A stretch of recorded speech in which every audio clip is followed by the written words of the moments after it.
आपने कभी ऐसे मकाम का तस्वर किया है जहां आग और पानी एक साथ हों? सोचिए एक छोटी सी वाटरफॉल और उसके नीचे जलती हुई हमेशा रहने वाली आग।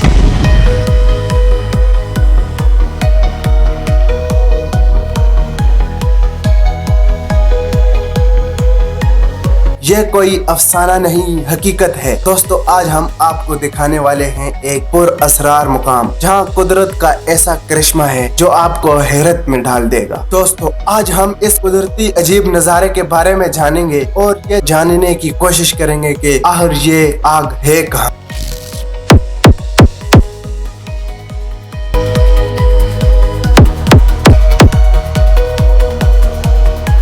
यह है इटरनल फ्लेम्स फॉल्स, न्यूयॉर्क का एक छुपा हुआ अजूबा। क्या ये कुदरती है या इंसानी हाथ का कमाल? ये फ्लेम यानी आग का शोला कभी क्यों नहीं बुझता? आखिर इस आग के शोले का राज क्या है?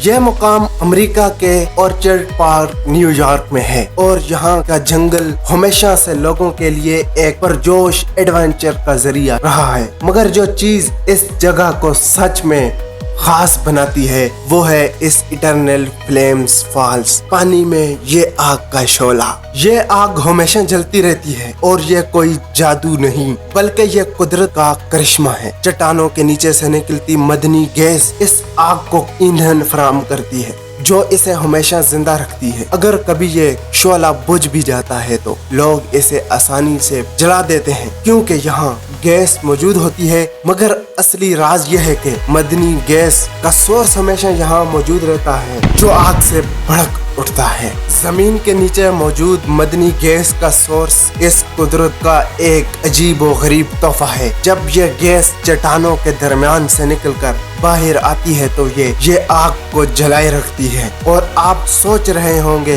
ये शोला कितनी देर तक जलता रहता है। दोस्तों, ये शोला बुझने का नाम नहीं लेता बल्कि हमेशा रोशन रहता है। पानी में ये आग का शोला सिर्फ एक कुदरती अजूबा नहीं बल्कि ये मुकाम हजारों टूरिस्ट सयाहों को अपनी तरफ खींचता है।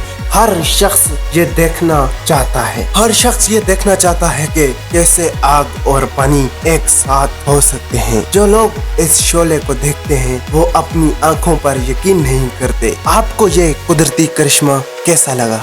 क्या आप भी इटरनल फ्लेम्स फॉल्स को, इस आग के शोले को पानी में देखना चाहते हैं या इरादा कर चुके हैं? अगर आपको ये वीडियो पसंद आई है तो हमारे चैनल को सब्सक्राइब करना मत भूलिएगा और कमेंट्स में बताइएगा कि दुनिया के और कौन से पुरअसरार मुकाम हैं जो आप देखना चाहते हैं। यह सिर्फ इब्तिदाइया है। कुदरत के मजीद करिश्मे जानने के लिए हमारे चैनल के साथ जुड़े रहिए। शुक्रिया।